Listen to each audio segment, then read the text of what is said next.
अस्सलाम वालेकुम। अच्छा जी, आज हम लोग स्टार्ट करेंगे अपना नया standard IFRS 2 share based payments.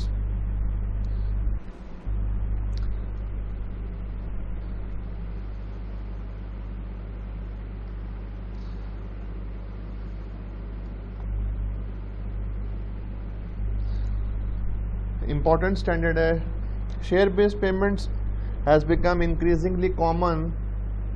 Share-based payments occur when an entity buys goods or services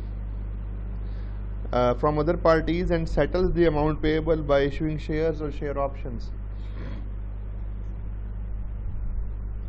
or incurs the liabilities for cash payments based on its share price. याद रखिएगा दो तीन बातें. अर्ली 90s 2000s इनमें दुनिया में IT इंट्रोड्यूस हुई पहले से ही, लेकिन जारी बात है आईटी ने एक बूम पकड़ा. उस आईटी की वजह से दुनिया में ना एक पैरेलल सेक्टर क्रिएट हो गया, सर्विस सेक्टर, टर्शरी सेक्टर आ गया. और जो टिपिकल ट्रेडिशनल सेक्टर थे हमारे मैन्युफैक्चरिंग वगैरह के, वो ज़रा पीछे चले गए और टर्शरी सेक्टर आगे आ गया. आईटी से related, service related, accountancy related, consultancy, ये तमाम चीज़ें. अब एक चीज़ याद रखिएगा कि यार ये जो सर्विस से रिलेटेड इंडस्ट्री होती है ना, इसमें ज़्यादातर कॉस्ट फिक्स कॉस्ट होती है. क्योंकि यहाँ पे कोई वेरिएबल कॉस्ट तो बहुत कम होती है. मेन कॉस्ट होती है एम्प्लॉयज़ की. अब ये डिपेंड करती है total skills of the employees के ऊपर, स्किल ऑफ पर्सन के ऊपर. अब आपको मालूम है कि सर्विस इंडस्ट्री जो है जब नई बनती है, डेवलपिंग बिजनेसेस होते हैं, तो उनके अंदर इतनी अफोर्डेबिलिटी नहीं होती है कि वो अपने एम्प्लॉयज़ को, अपने डायरेक्टर्स को एक अच्छी अमाउंट में पे कर सकें. सो उस चीज़ को कॉम्पेंसेशन के लिए उस वक्त एक ट्रेंड शुरू हुआ कि यार हम लोग आपको कैश की फॉर्म में सैलरी तो नहीं दे सकते ज़्यादा, लेकिन हम शेयर्स की फॉर्म में आपको एडिशनल पेमेंट करके ओनरशिप दे देते हैं. यही हाल बड़ी कंपनीज के साथ इस तरह से हुआ कि to create a motivation for the directors, उनकी परफॉर्मेंस को जज करने के लिए, उनकी परफॉर्मेंस को बेहतर बनाने के लिए, उनके जो बोनसेस थे या उनकी जो अवार्ड्स थे, जो उनकी रिवॉर्ड्स वगैरह थे, उनको लिंक कर दिया गया शेयर्स के साथ. ये भी तरीक़ाकार आ गया. सो दैट्स वाई एक ज़रूरत पेश आई कि यार इन चीज़ों को देखा जाए. प्रॉब्लम ये थी कि भाईजान, अच्छा अब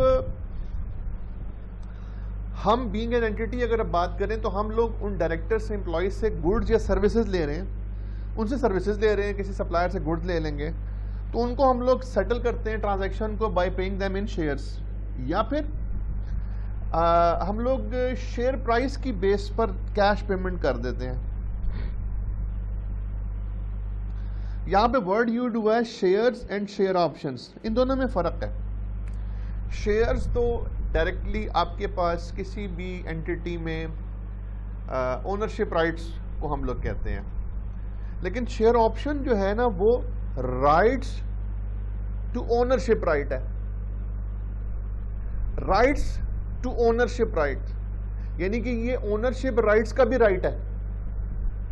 यहां पे डायरेक्ट ओनरशिप नहीं है, यानी कि आपके पास अगर राइट है टू ओनरशिप, ठीक है ना, राइट्स टू ओनरशिप राइट्स, तो इसका मतलब है कि आपको फ्यूचर में ओनरशिप राइट्स मिल सकते हैं अगर कंडीशंस फेवरेबल है. इसका मतलब ये हुआ कि शेयर ऑप्शंस जो हैं वो फ्यूचर में शेयर्स में कन्वर्ट हो सकते हैं.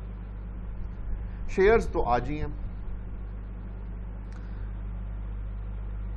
समटाइम्स ऐसे होता है कि हम अपने डायरेक्टर से कहते हैं कि यार तुम शेयर प्राइस को ना 10 रुपए से बढ़ा के 15 रुपए तक ले जाओ, तो हम तुम्हें जितना भी तुम एक्स्ट्रा तुम शेयर प्राइस को लेके जाओगे ना, हम तुम्हें इन कैश पे करेंगे. उनको हम कहते हैं कि cash payments based on share price. ठीक होगी ना बात? ये भी क्लियर होगी आपको थोड़ी देर में. अच्छा, अब प्रॉब्लम क्या है यार? प्रॉब्लम ये है कि if A company page for goods and services in cash, तो हम लोग क्या रिकॉर्ड करते हैं? एक्सपेंस.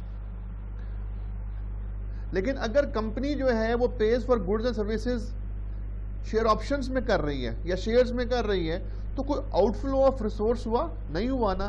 तो ट्रेडिशनल अकाउंटिंग ये कहती है कोई एक्सपेंस रिकॉर्ड नहीं होना चाहिए, मौजे मारो, यानी कि अपने एम्प्लॉइज से तुमने बेनिफिट ले लिया है बट तुम उसका एक्सपेंस रिकॉर्ड करने के लिए तैयार नहीं हो। क्यों नहीं तैयार हो? बता दिया रीजन। आप उसकी रीजन यही है क्योंकि आउटफ्लो ऑफ रिसोर्सेज नहीं हुआ, that's why.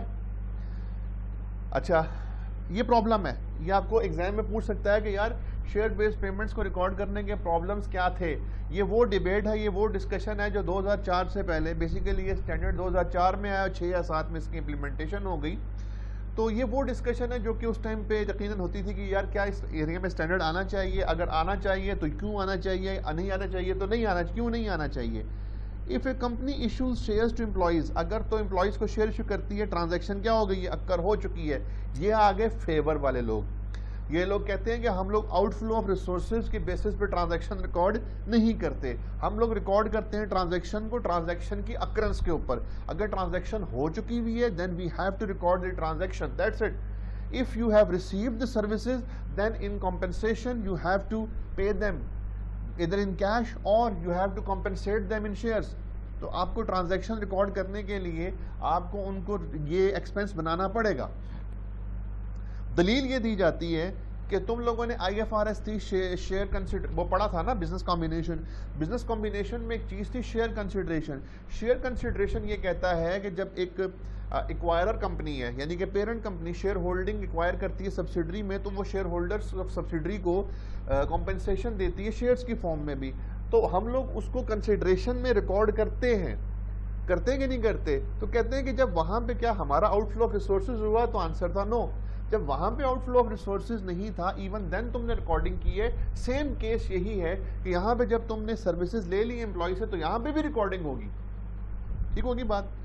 The employees have provided a valuable services to the entity in exchange for share options, it is inconsistent not to recognise this transaction. बता दिए मैंने आपको। IFRS 2 share based payment was issued to deal with this accounting anomaly. IFRS 2 requires that all share based payment transaction must be recognized. ये कहता है जी कि सारी share based payment transaction record होंगी। कब? When the transaction takes place. Types of transaction. IFRS 2 applies to all share based payment transaction. There are two main types of transaction. One is equity settled share based payment and other is cash settled share based payment. Now what is equity settled share based payment? The entity acquires goods or services in exchange for equity instrument of the entity. Entity ने buy किया asset, entity ने avail की services, लेकिन उनकी compensation कैसे कर रही है? इधर in the form of shares और in the form of share options. तो आप अगर आप अपने सर्विसेज या एसेट के अगेंस्ट शेयर इशू कर रहे हैं तो जहन में आना चाहिए कि यार ये equity settle share based payment है, ठीक है ना। और अगर शेयर ऑप्शंस की आ रही हैं तो फिर वो भी equity settle share based payment है। अच्छा, cash settle share based payment क्या है? द एंटिटी एक्वायर्स गुड्स और services in exchange for amount of cash measured by reference to entity share price.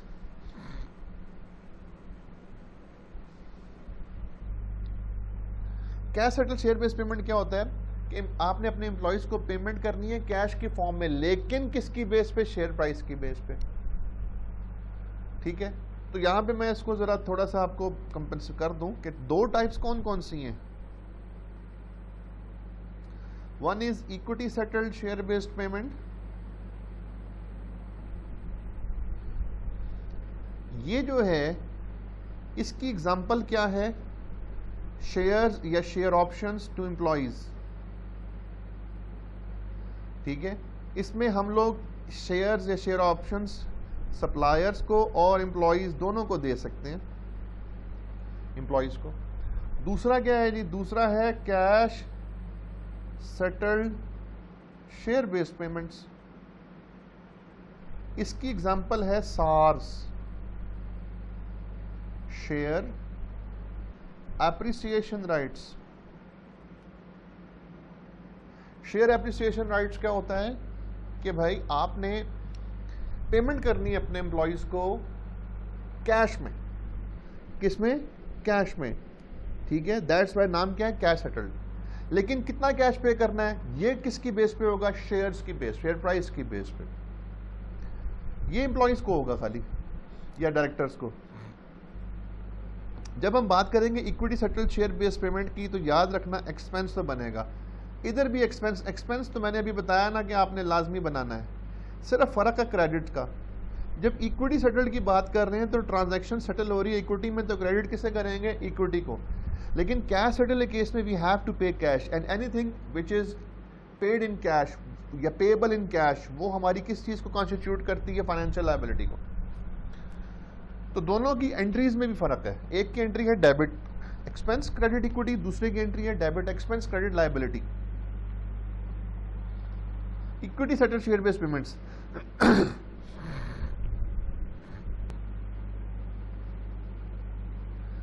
Accounting treatment, double entry क्या है जी? Debit expense credit equity बताया मैंने आपको।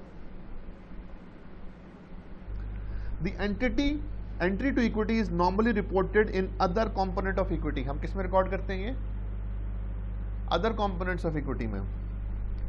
Share capital is not affected until the share based payment has vested. Share capital equity में ना different हम लोग रिजर्व्स बनाते हैं, ठीक है ना, उसमें से वन टाइप ऑफ रिजर्व होता है जिसे हम कहते हैं अदर कंपोनेंट्स ऑफ इक्विटी। तो याद रखिएगा कि जो हम शेयर बेस्ड पेमेंट की अकाउंटिंग कर रहे हैं ना क्रेडिट इक्विटी करके, वो शेयर बेस्ड पेमेंट्स की हम लोग क्रेडिट कर रहे हैं इक्विटी में, अदर कंपोनेंट्स ऑफ इक्विटी में। कैपिटल में हम लोग करेंगे जब तक कि वो शेयर वेस्ट होंगे। देखो, वेस्ट होने का मतलब ये है कि आपने अपने एम्प्लॉय से कहा कि तुम हमारे पास 3 साल काम करो, हम तुम्हें शेयर ऑप्शंस देते हैं। क्या देते हैं? Share options. इसका मतलब है कि ये फिलहाल हम अपने एम्प्लॉयज़ को शेयर्स नहीं दे रहे, हम फिलहाल अपने एम्प्लॉयज़ को शेयर ऑप्शंस दे रहे हैं। अगर वो 3 साल काम कर जाएगा तो वो शेयर ऑप्शंस की जगह क्या मिल जाएंगे उसको? शेयर्स। अब सवाल ये पैदा होता है कि क्या हम लोग उस टाइम पे रिकॉर्डिंग करें या आज करें? एक्रूअल कॉन्सेप्ट क्या कहता है कि तुमने सर्विसेज 3 साल बाद लेनी है, आज लेनी है, आज से लेनी है, तो उसकी रिकॉर्डिंग आज से ही करोगे। यही बात है ना। दैट्स वाई मैं क्या कह रहा हूँ कि डेबिट एक्सपेंस करोगे। क्रेडिट क्या करोगे? इक्विटी। इक्विटी में किस चीज़ को क्रेडिट करोगे? शेयर कैपिटल को? नहीं, शेयर ऑप्शन है। अभी तो फिलहाल शेयर ऑप्शंस हैं, शेयर कैपिटल तो नहीं है, तो अभी फिलहाल क्रेडिट रखोगे तुम अदर कंपोनेंट ऑफ इक्विटी में।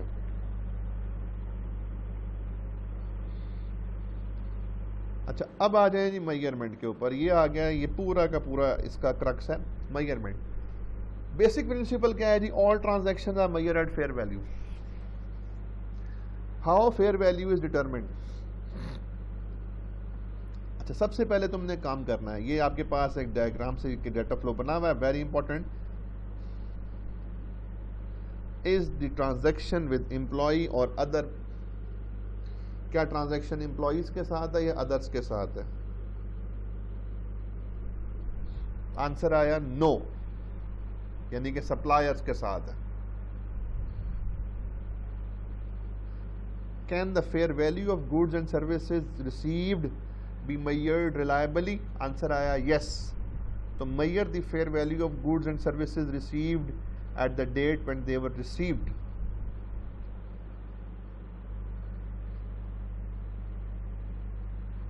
चलो मैं इसको अब आपको थोड़ा सा बताता हूं। सबसे पहला काम तुमने क्या करना है? Is the transaction with employee या supplier? If it is with supplier, then next question is can the fair value of services received or goods received be measured reliably?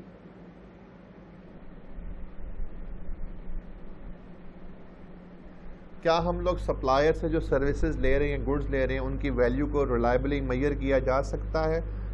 Definitely जी, वो मार्केट एक चल रही है, उसके हिसाब से हम मेजर कर सकते हैं, ठीक है। तो ज़्यादातर चांस है ये यस कर सकते हैं।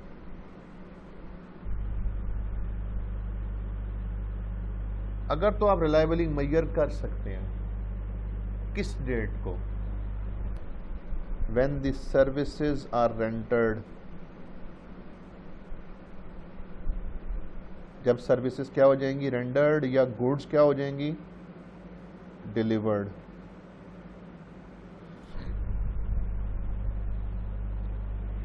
तो सप्लायर केस में एक चीज़ याद रखना कि फेयर वैल्यू ऑफ एक्सपेंस जो है वो हम मेजर कर सकते हैं, और किस डेट पे मेजर करेंगे, रेंडरिंग डेट पे या डिलीवरी डेट पे। एम्प्लॉयज़ पे आ जाओ। अगर ट्रांजैक्शन किसके साथ है, एम्प्लॉयज़, कैन दिस सर्विसेज या fair value of services be measured reliably? Answer आएगा नो। एम्प्लॉय के केस में we can not measure because they can leave you, वो आपको आपसे चाह के छोड़ के जा भी सकते हैं। सो इन दिस केस अब क्या करें, अब हम इसको रिलायबली मेजर तो नहीं कर सकते, then what is the criteria, हम लोग कैसे इसको फेयर वैल्यू को मेजर कर सकते हैं। यहाँ पे एक चीज़ याद रखिएगा, फेयर वैल्यू ऑफ एक्सपेंस और services received are measured with reference to shares नहीं equity instrument granted।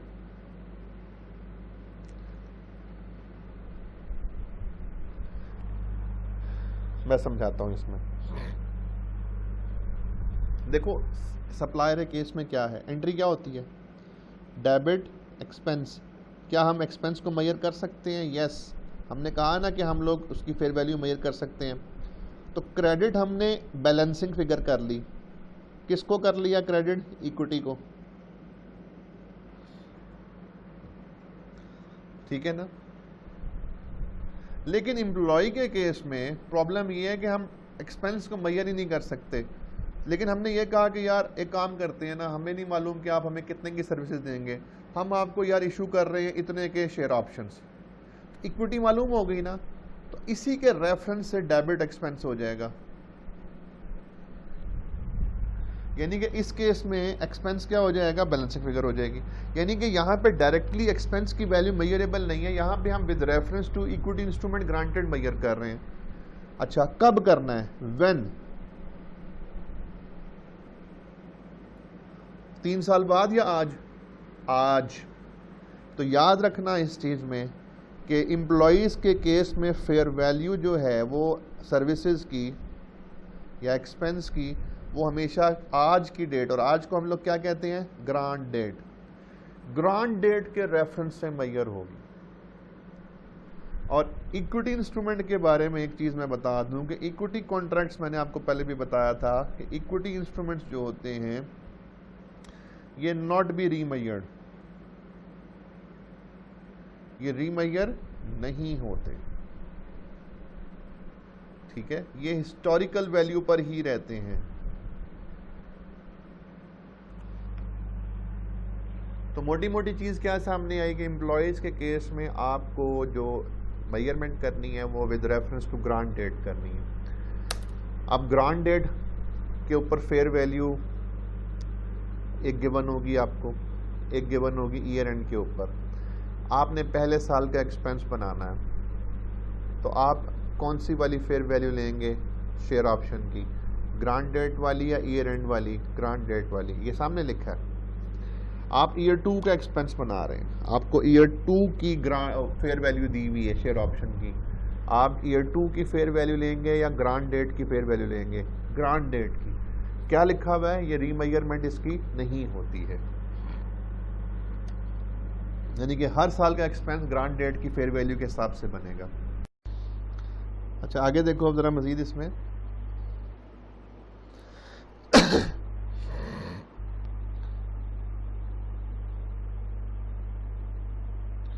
Grant date क्या है जी, grant date is the date at which the entity और another party agreed to the agreement. आज की date जिस पे दोनों पार्टीज क्या हुई, एग्री कर गई। अच्छा जी, अब आ गया जी allocating the expense. Some equity instrument vest immediately, उन पे जो इमीडिएटली वेस्ट का मतलब है अवेलेबल हो जाना, यानी कि कुछ ऐसे होंगे जो अनकंडीशनल होंगे, वो तो उसी टाइम वेस्ट हो जाएंगे। In other words, the holder is unconditionally entitled to instrument. In this case, transaction should be accounted for in full on the grant date. हमने ये डिसाइड किया है कि हम अपने एम्प्लॉयज़ को उनकी गुज़िश्ता परफॉर्मेंस की बेसिस पे शेयर्स देंगे, ऐलान है। अच्छा, यहाँ पर क्या हमने अपने एम्प्लॉयज़ के सामने कोई शर्त लगाई है, कंडीशन रखी है? नहीं, उनकी कंडीशन ऑलरेडी क्या हो चुकी हुई है, फुलफिल हो चुकी हुई है। तो हम लोग उनको जितने के शेयर्स इशू कर रहे हैं वो आज ही एक्सपेंस रिकॉर्ड कर लेंगे ग्रांट डेट पे। अच्छा, मेरे जुमले को गौर से सुनना। हमने अपनी एम्प्लॉयज़ की साबिका परफॉर्मेंस को सामने रखते हुए ये फैसला किया है कि हम उन्हें शेयर्स इशू करेंगे, शेयर ऑप्शंस नहीं, शेयर्स। यानी कि एक बात याद रखना कि जहां कंडीशन होगी वहां शेयर ऑप्शंस होंगे, जहां कंडीशन नहीं होगी वहां पे शेयर्स होंगे। फॉर एग्जांपल, तुमने एक घर लिया है किसी बंदे से या बिल्डिंग ली है, उसको तुमने पेमेंट करनी है। क्या ये कंडीशनल पेमेंट है या अनकंडीशनल है? भाई इसकी कंडीशन तो ये थी कि वो तुम्हें घर दे दिया हुआ है ना, तो इसका मतलब है इन दिस केस ये अनकंडीशनल हो गई है। जब ये चीज़ अनकंडीशनल हो गई है तो इसका मतलब है हम यहाँ पे शेयर ऑप्शंस नहीं, शेयर्स इशू करेंगे। एम्प्लॉयज़ को हमने कहा जी कि यार मोटिवेट करना है, किया हो नहीं चुके, करना है। हमने उनसे कहा है कि भाईजान आप हमारे पास 3 साल काम करें तो हम आपको शेयर्स देंगे। तो राइट नाउ मैं उनको शेयर्स नहीं दूंगा, मैंने कंडीशन लगा दी है। जब कंडीशन आ गई तो फिर ऑप्शंस आ जाएंगे। However, when share options are granted to employees, there are normally conditions attached. For example, a service condition may exist. इस तरह के सर्विस कंडीशन कुछ भी हो सकती है। सर्विस कंडीशन हो सकती है कि आप हमारे पास रहें, सर्विस कंडीशन हो सकती है कि इन्वेंट्री कंट्रोल करें, सर्विस कंडीशन हो सकती है रिसीवेबल कंट्रोल करें, पेएबल्स को मैनेज करें, कुछ भी हो सकती है, सेल्स बढ़ाएं। IFRS 2 states that an entity should account for the services as they are rendered during the vesting period. कि जी आपने सर्विसेज को वेस्टिंग पीरियड के दरमियान, वेस्टिंग पीरियड क्या है मैं अभी बताता हूँ, आगे आ जाएं जी वेस्टिंग डेट पे। वेस्टिंग डेट क्या है? Is the date on which counter party becomes entitled to receive. ये वो डेट है कि जिस पर दूसरी पार्टी ने कंडीशन पूरी कर दी हुई है और नाउ ही इज एंटाइटल्ड। 3 साल के बाद की जो डेट है उसको हम क्या कहते हैं? Vesting date.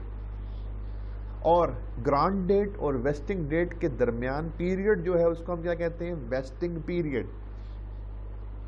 The expense recognised each, अच्छा जी, यानी कि जो आपका एक्सपेंस बनेगा वो एक्सपेंस पूरे वेस्टिंग पीरियड का है। वो किसका है?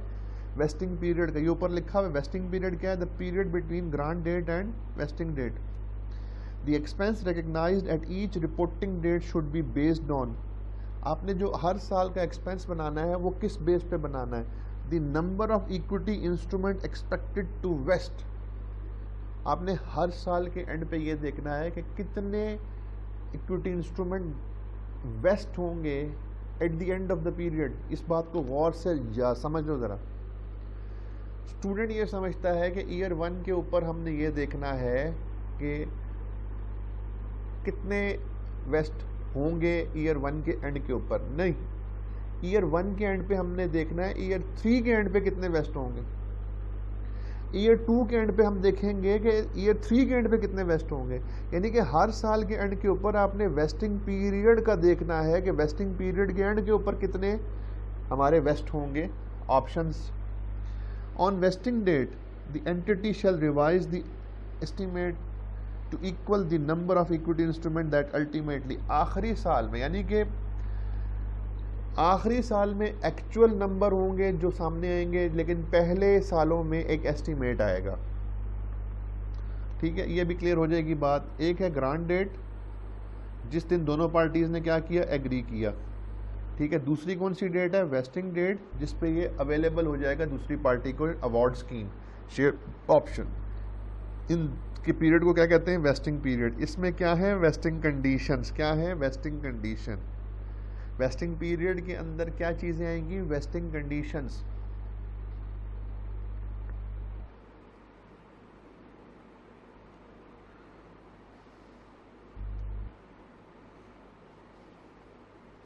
अच्छा जी, ये अंडरस्टैंडिंग वन को मैं आपको समझाता हूँ, इससे आपको बड़ा अच्छा क्लियर हो जाएगी बात।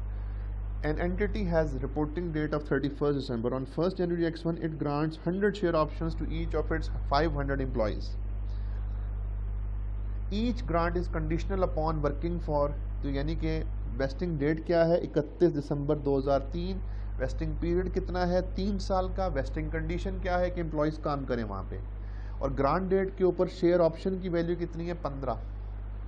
During X1, 20 employees leave and the entity estimates the total of 20% of 500 employees will leave during the 3-year period. अच्छा, अब ये एक ट्रिकी स्टेटमेंट है यहाँ पे, मेरी बात को समझना। अब स्टूडेंट ने इसको कैसे कैसे रिस्पॉन्ड करना है। उन्होंने कहा है जी कि टोटल 500 एम्प्लॉयज़ हैं, ईयर 1 में कितने चले गए? 20, तो पीछे कितने बच गए? 480। एक ऑप्शन तो ये है जी, कितने लोग अवेल करेंगे? 480।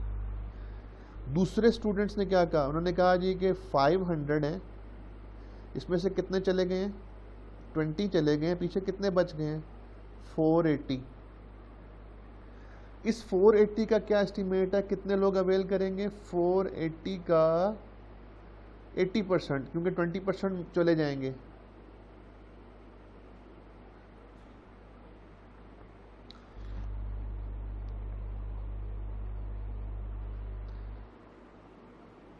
यह आ गया 384 कि जी कुछ लोगों ने।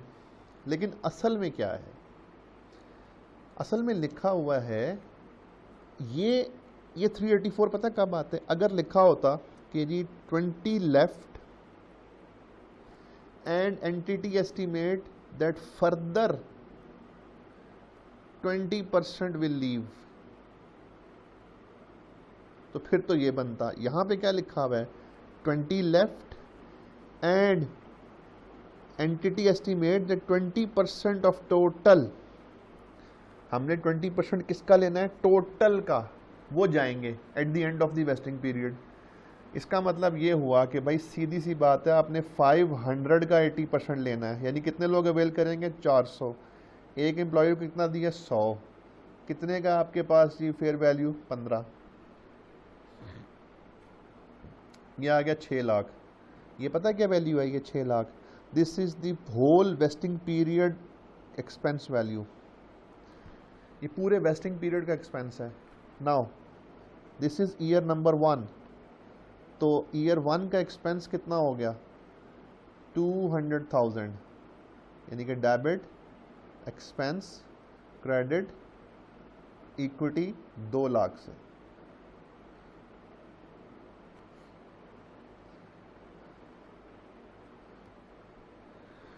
During X2 further 20 leaves, X2 में भी 20 चले गए।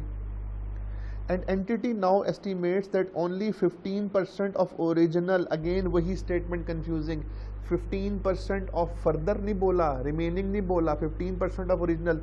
इसका मतलब है ईयर 2 के एंड के ऊपर, हर साल के एंड पे ऊपर तुमने क्या लगाना है? तुमने हमेशा निकालना है cumulative expense of wasting period. क्या निकाला करोगे? Cumulative period of expense of wasting period. क्या एस्टिमेट है जी? 500 का कितना परसेंट अवेल करेंगे? 85%। ये बनता है जी 425 इंटू 100 इंटू 15, ठीक है। ये आएगा जी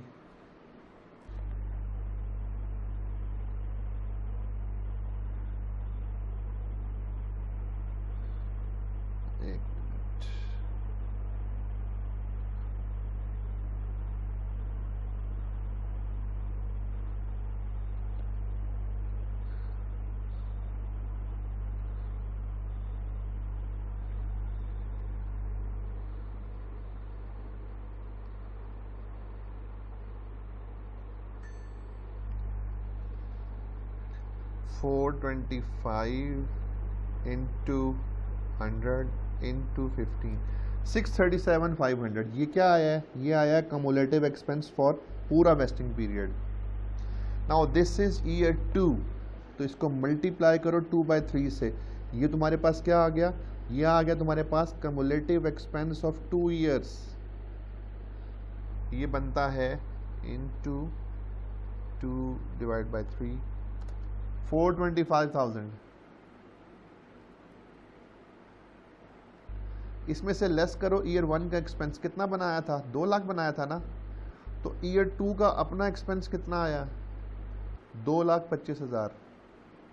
डबल एंट्री क्या बनेगी? डेबिट एक्सपेंस कितने से? 225,000 से। क्रेडिट इक्विटी कितने से? 225,000 से। अब आ गया लास्ट ईयर। मैंने क्या बताया था? लास्ट ईयर में एस्टिमेट नहीं, एक्चुअल चलेगा।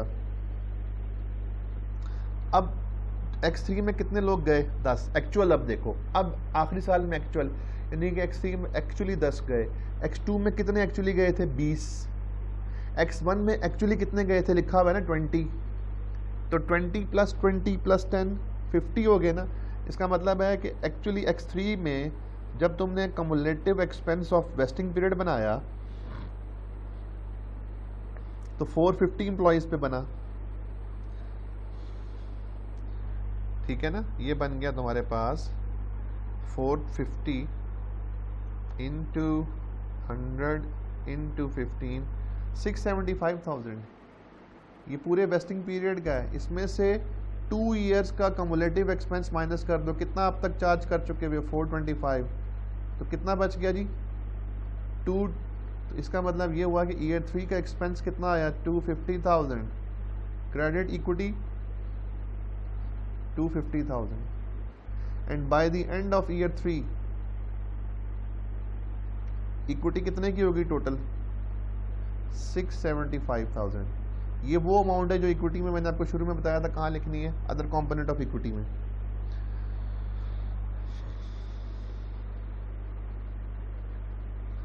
अच्छा, अब मैंने आपको थोड़ी देर पहले बताया था परफॉर्मेंस कंडीशन के बारे में। परफॉर्मेंस वेस्टिंग कंडीशंस में परफॉर्मेंस कंडीशंस आ जाती हैं, ठीक है। परफॉर्मेंस कंडीशन ये है कि जो वेस्टिंग पीरियड में आपको फुलफिल करनी है एम्प्लॉयज़ को। In addition to service conditions, some share-based payment schemes have performance conditions that must be satisfied. For example, achieving specific increase in entity's profit, research project achieves specific increase in entity's share price. Performance condition को जी 2 categories में divide किया गया है। एक किया गया है market condition में, एक किया गया है नॉन मार्केट परफॉर्मेंस कंडीशन में। Market condition is defined by IFRS 2, जो रिलेट कर रही है मार्केट प्राइस से। इसका मतलब है कि अगर लिखा हुआ है ना कि जी shares will be vest if market share price will reach to 12, तो उसका मतलब है कौन सी कंडीशन है? Market condition. An example of market condition is that entity must attain a minimum share price by the vesting date. मैं बता दिया आपको। नॉन मार्केट कंडीशन क्या है? जो मार्केट प्राइस से रिलेट नहीं कर रही है। For example non market condition क्या है? EPS बढ़ाओगे, प्रॉफिट टारगेट बढ़ाओगे, इन्वेंट्री कंट्रोल, रिसीवेबल्स, ये तमाम किसके एग्जांपल हैं? नॉन मार्केट कंडीशंस की। अब करना क्या है जी आपने?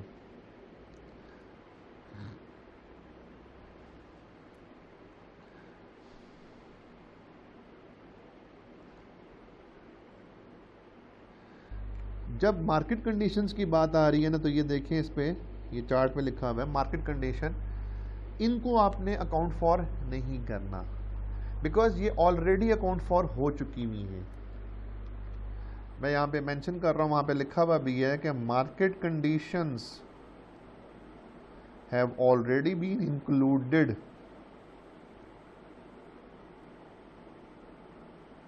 while calculating the fair value of options using एक मॉडल हम लोग यूज़ करते हैं, ब्लैक-स्कोल्स ऑप्शन प्राइसिंग मॉडल। तो ऑलरेडी वहाँ पे हमने मार्केट कंडीशन अकाउंट फॉर कर दी हुई है। इसका मतलब है कि these market conditions are included in fair value. So if market conditions meet और not meeting, in both cases हमने अकाउंट फॉर करना ही नहीं है। यानी कि यहाँ पे मैं मेंशन कर देता हूँ कि इफ़ मार्केट कंडीशंस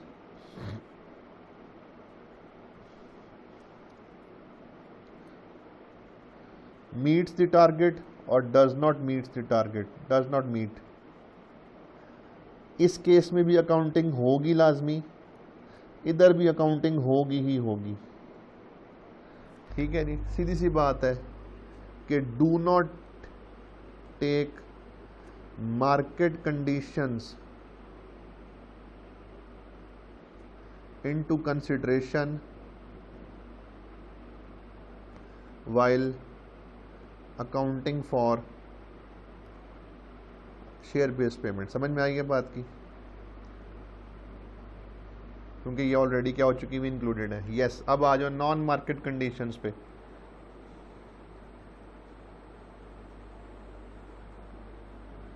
अगर ये मीट करते हैं target, does not meet, meet करती हैं तो अकाउंटिंग होगी, नहीं करते तो कोई अकाउंटिंग नहीं होगी। इसका मतलब है कि only non market conditions will be considered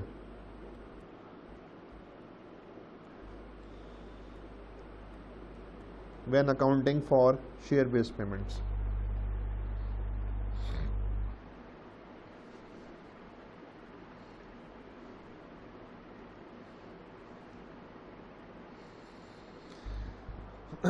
ये लिखा हुआ भी है मार्केट बेस्ड कंडीशंस क्या इम्पैक्ट है, हैव ऑलरेडी बीन फैक्टर्ड, हो चुके हुए हैं। सो इसको आपने irrespective, expense is recognised irrespective क्या आप होगा ना हो। अंडरस्टैंडिंग 2 पढ़ते हैं इसमें। On 1st of January X1, 100 employees were given 50 share options each. These will vest if the employees still work for the entity। 2 साल का पीरियड है X2 तक। और अच्छा, कंडीशन 2 रखी है, एक तो ये है कि 2 साल हमारे पास काम करें और दूसरा शेयर प्राइस को 5 तक पहुंचाएं। On 1st January X1 the fair value of option $1 है। हमने हमेशा डॉलर जो शेयर प्राइस जो फेयर वैल्यू लेनी है वो शेयर ऑप्शन की लेनी है, और किस डेट पे, ग्रांट डेट पे। द शेयर प्राइस $3 है and it was considered unlikely that share price would rise to $5 कि जी ईयर 1 के एंड पे ऐसा लगता है कि at the end of the vesting period share price अपने टारगेट को मीट नहीं करेगी, तो ना करें, हमने फिर भी अकाउंटिंग करनी है क्योंकि शेयर प्राइस कौन सी कंडीशन है, मार्केट कंडीशन है। 10 employees left during the 31st December X1, हमने करते हैं accounting, and further 10 are expected to leave in the following year. मैंने क्या बताया, आपने हर साल के एंड पे यानी कि ईयर 1 के एंड पर आपने एस्टिमेट लगाना है पूरे वेस्टिंग पीरियड का। तो हम क्या बना रहे हैं, cumulative expense of vesting period. कितने लोग चले गए हैं, 10, कितने फर्दर चले जाएंगे, 10 और, इसका मतलब है टोटल कितने लोग चले जाएंगे, 20। टोटल कितने थे, 100। तो 100 में से 80 इंटू 50 शेयर ऑप्शंस हैं और 1 है उसकी वैल्यू। तो यह आ गया आपके पास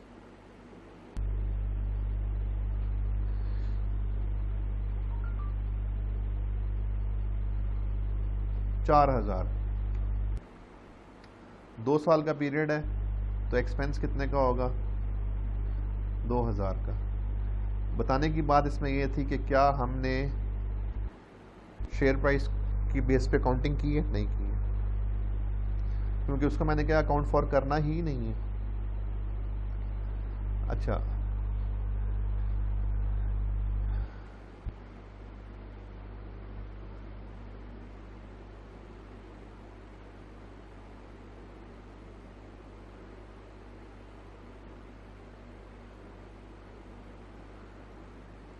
इसको फिर यहीं से कंटिन्यू करेंगे जी इंशाल्लाह। ये एक इलस्ट्रेशन है, इसको आप सॉल्व करेंगे, ठीक है ना। इसमें ये अंडरस्टैंडिंग 3 ये रिलेट कर रही है नॉन मार्केट कंडीशन से, ठीक है। इसको आप देखेंगे तो नेक्स्ट लेक्चर में देखते हैं फिर। ओके, अल्लाह हाफिज़।